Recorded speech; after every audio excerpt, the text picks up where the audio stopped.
Fola had just finished a grueling 14-hour night shift at the hospital. Exhausted, she dragged her feet home, dreaming only of her pillow and peace. But as she turned into her street, she noticed bright lights, music and crowds spilling into her yard. Confused and dizzy from fatigue, she pushed through the crowd, only to freeze in place. A full wedding was underway, right there in her backyard, and as she stepped closer, she saw the groom's face, and everything shattered inside her.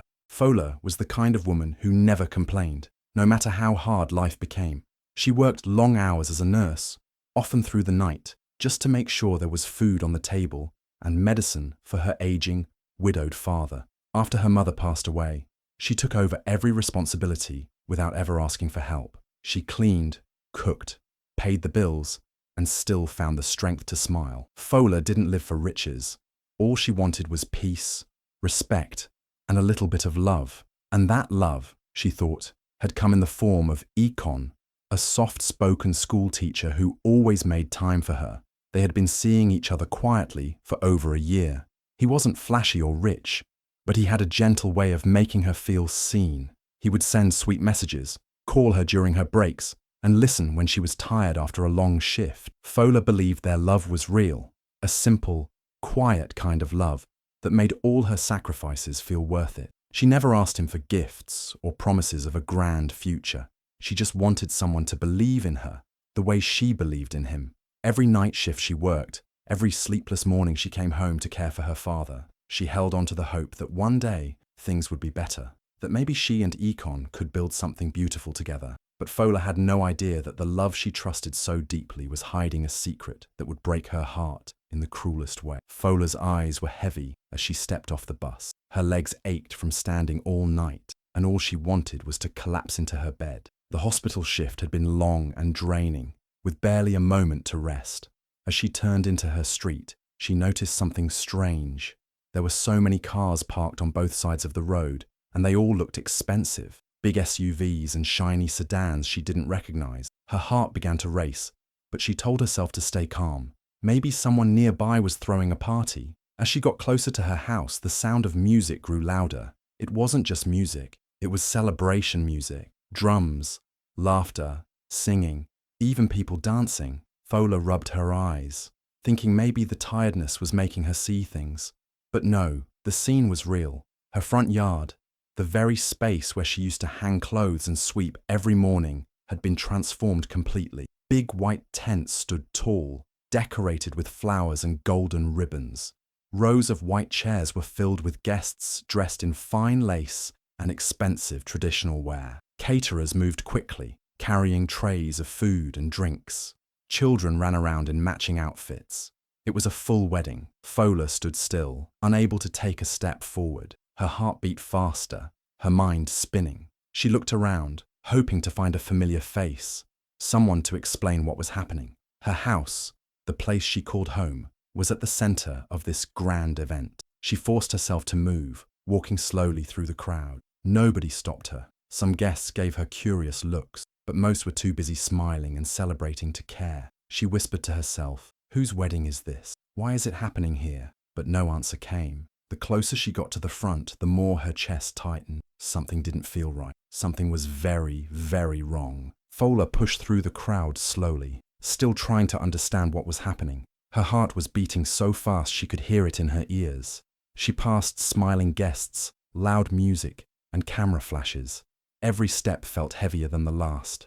Her eyes moved across the faces, searching for someone she knew, someone who could tell her this was all a mistake. But then, her eyes landed on the groom. Her breath caught in her throat. Her legs stopped moving. It was Ikon, the same Ikon who had looked her in the eyes just yesterday and told her he couldn't see her because of urgent family issues. The same man who held her hands and called her "my peace." There he was, standing under the big white canopy, dressed in a beautiful white agbada with gold embroidery, smiling at the crowd.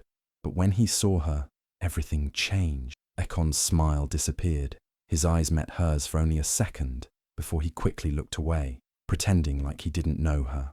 Fola stood frozen, staring at him in disbelief. Her knees felt weak, and the noise around her faded. All she could hear was her own heartbeat and the painful silence between her and the man she thought she knew. People were clapping, laughing, dancing, but inside Fola, everything had gone quiet. It was like the ground under her feet had opened. Her chest burned, and her hands started shaking. She felt like screaming, but no words came out. She took one step back, then another, as tears welled in her eyes. How could he? How could the man who told her he loved her be standing there, marrying someone else, in her own backyard? And worse, he couldn't even face her. As Fola stood there, lost in shock, a soft hand touched her shoulder. She turned and saw her neighbor, Mama Titi, an older woman who had always been kind to her. Mama Titi's face was full of worry. She gently pulled Fola away from the crowd, into a quiet corner beside the house. "My dear," she whispered, "you deserve to know the truth before you go mad from confusion." Fola blinked, trying to focus. Her heart was still racing, her mind spinning. Mama Titi looked around to make sure no one was listening, then leaned closer. "Ikon's family never wanted you," she said. "They think you're not good enough. They said you're just a nurse. No family riches, no big name, no inheritance. They want someone with status." Fola's mouth opened, but no words came. The pain hit deeper now, not just from Ikon, but from the people who judged her for simply being hard-working and honest. Mama Titi continued, "They've been planning this wedding for weeks. The bride is the daughter of a rich politician from Abuja. Her family has power, and Ikon's parents wanted that connection more than anything. They told Ikon to forget about you." Fola felt like her chest was on fire.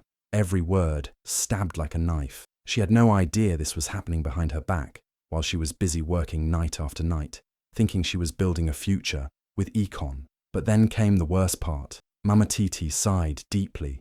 "And the reason they're using your compound, your father agreed. They gave him a big amount of money to rent the space. He told them you wouldn't be around because of your night shifts." Fola's knees almost gave way. Her own father, the man she had been taking care of, the man she cooked and cleaned for, the man she sacrificed sleep and comfort for, had sold her out. He didn't even tell her. He let her come home to this betrayal like she was nothing. Fola felt her eyes burn.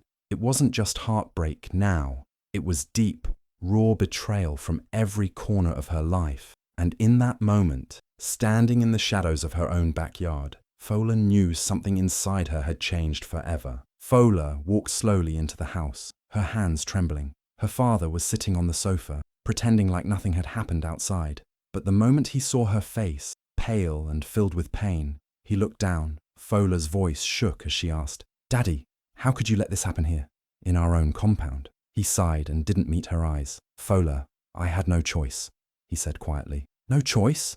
she cried. "You sold me out. You didn't even tell me. You let them use our home to marry off the man I loved. And I found out like a stranger." Then he finally looked up, eyes full of shame. "They promised me money, enough to clear all the debts I owe. They said they'd take care of everything if I just agreed. I didn't think it would hurt you like this. I was desperate." Fola stepped back like he had slapped her. The man she had given everything for, cooking, cleaning, working night shifts just to make sure he never lacked anything, had thrown her under the bus for cash. He chose his peace over her pride. He chose money over her dignity. But the pain wasn't over yet. As she stood there, her phone buzzed. One message after another poured in from her co-workers and friends. "Congratulations, Fola! We're on our way to your wedding," one said. Another message read, "Can't believe you didn't tell us about the big day, bride-to-be." Fola stared at the screen in confusion and horror.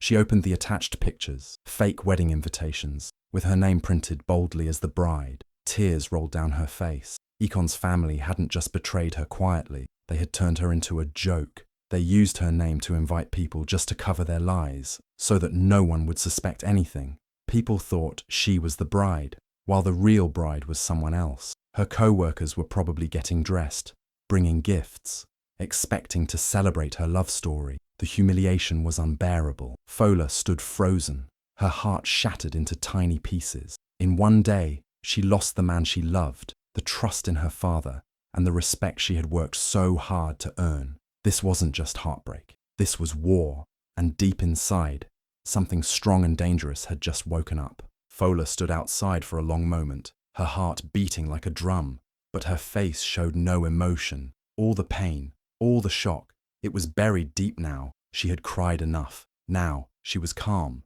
too calm. With slow, steady steps, she walked straight into the middle of the wedding ceremony like she belonged there. The music lowered, heads turned. The officiant was just about to start speaking, but Fola raised her hand gently. "Please," she said in a clear, steady voice. "Before you begin, I have a few words." Gasps echoed across the crowd. Ekon's eyes widened in horror. He stood frozen beside his new bride, who looked around in confusion. Her rich parents whispered to each other, clearly unsure of what was happening. Some guests shifted uncomfortably in their chairs, while others leaned forward, eager to see what drama was about to unfold. But Fola didn't shake. She didn't shout. She didn't cry. She simply looked around with calm eyes, as if she was the one in control, because in that moment, she was. Every single eye in that compound was now on her. Ekon opened his mouth trying to speak, but no words came out. His lips trembled. The bride looked at him, then at Fola, then back at the confused officiant. Fola took another step forward. "I'm not here to stop the wedding," she said softly. "I just want everyone to know the truth before this begins. You see, this man," she pointed at Ekon without blinking, "was in my house last week, holding my hand and telling me he loved me. He said he couldn't meet yesterday because of family issues. This," she waved her hand at the decorations, "this is the issue." More gasps. Murmurs filled the air like buzzing bees. The bride's mother clutched her purse tighter. The groom's relatives looked down, embarrassed. Fola smiled, but it wasn't a happy smile. It was the kind of smile that said, "I'm hurt, but I'm still standing. I just wanted you all to know," she finished. "Now, please, carry on." Then she turned around, walking out slowly, gracefully, like a queen leaving a battlefield. And though her heart was still broken, the look on everyone's face showed one thing clearly. Fola had won the moment. Fola stood still, holding the crowd in silence. She didn't shout, she didn't cry. She just took a deep breath and began to speak, her voice calm and steady. "I'm not here to fight anyone," she said, looking around at the guests. "I'm not here to beg either. I just want to tell a small story. My story." The guests leaned in. Even the bride's father stopped whispering. Everyone wanted to hear what she had to say. "I met Ekon 2 years ago. He was kind, gentle, and I believed him. I believed every word he said.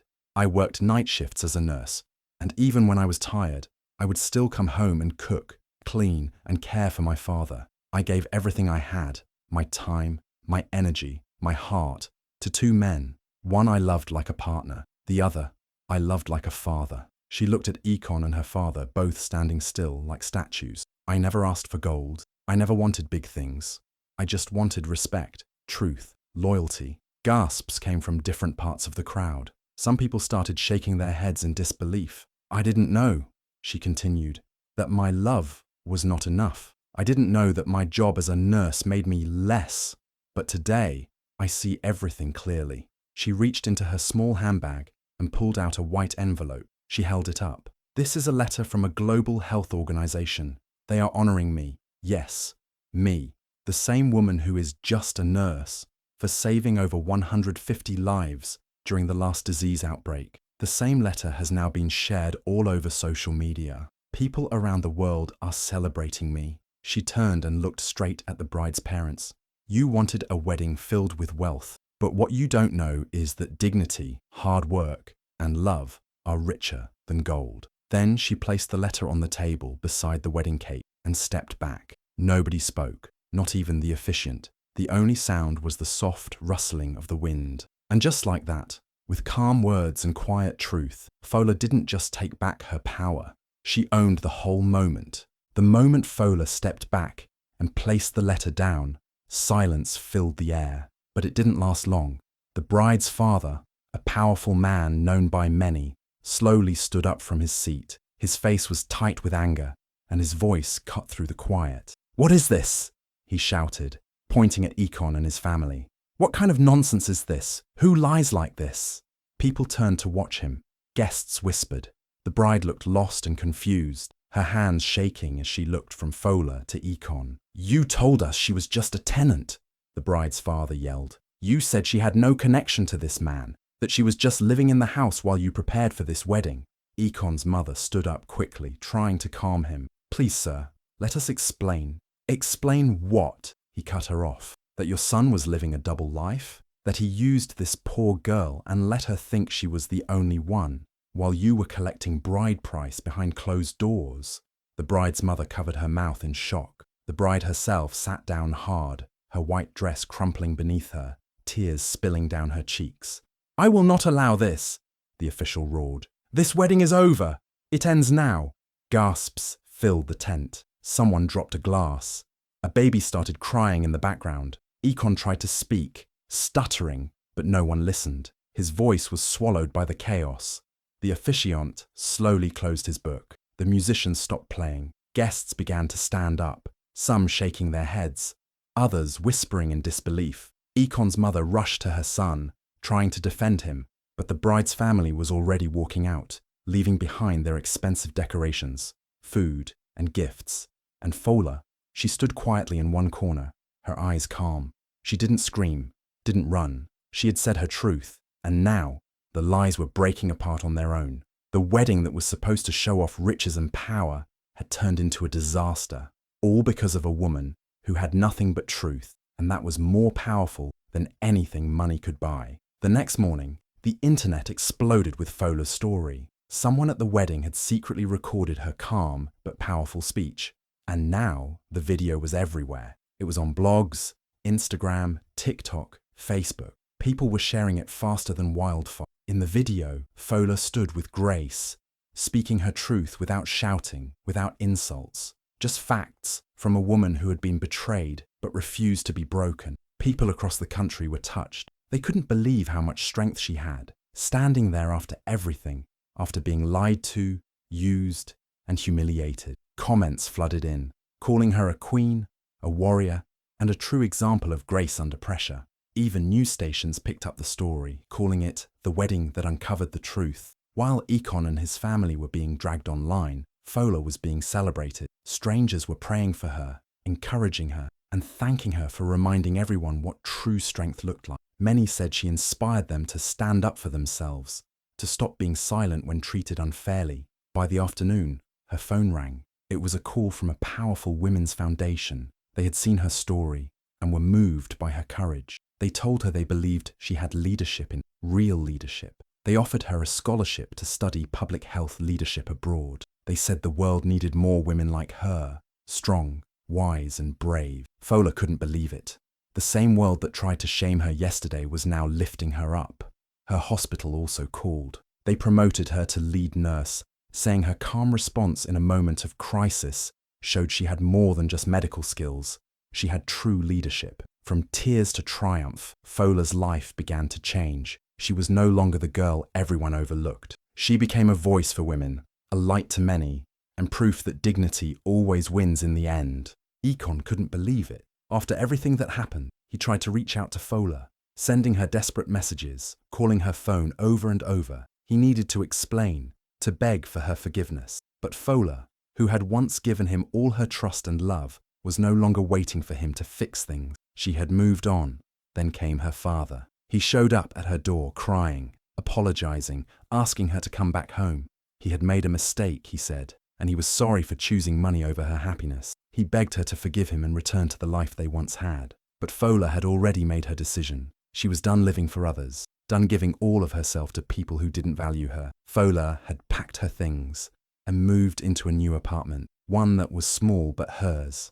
It was a gift from the Women's Foundation, a fresh start, a place where she could finally breathe and be free. As she stepped into the new space, she felt a sense of peace she hadn't known in years. She was free from the lies, the manipulation, and the expectations that had once controlled her life. That evening, she stood on her new balcony, watching the sunset paint the sky in shades of orange and pink. For the first time in weeks, she smiled, not because of revenge, not because she had won, but because she had chosen herself. She realized she was no longer defined by her past, by the men who betrayed her, or by a family who sold her dignity. Fola had found herself again, and for the first time, she was living for her own happiness. She was moving forward, not looking back. It wasn't about forgiveness or forgetting. It was about healing and choosing a future that was hers and hers alone. In that moment, as the sun dipped below the horizon, Fola knew her journey was just beginning, and this time she was in control.